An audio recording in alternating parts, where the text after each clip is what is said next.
সংশোধন ছাড়াই এনবিআর এর সংস্কার অধ্যাদেশ জারির চেষ্টার প্রতিবাদে বিক্ষোভ করেছেন জাতীয় রাজস্ব বোর্ডের কর ও শুল্ক ক্যাডারের কর্মকর্তারা।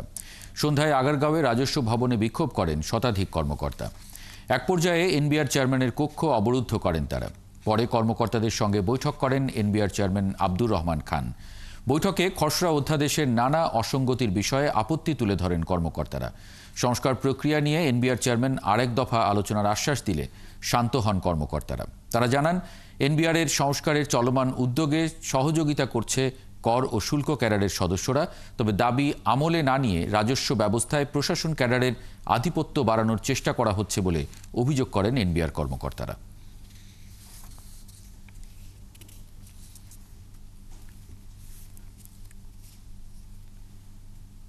আমরা আশা করছি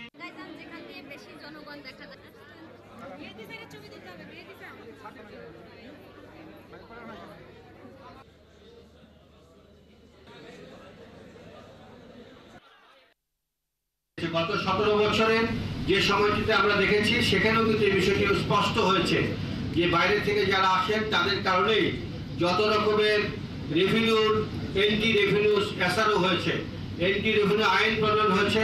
আমরা অনেক সময় বাধ্য হয়েছি সেই আইনটি প্রণয়ন করতে। আমরা আশা করছি যে এর মধ্য দিয়ে আমাদের যদি জ্ঞান যারা আছেন, যারা অভিজ্ঞতা আছেন, এরকম লোক যদি আমাদের আসে তাহলে একটি সুস্থ পরিবেশ থাকবে।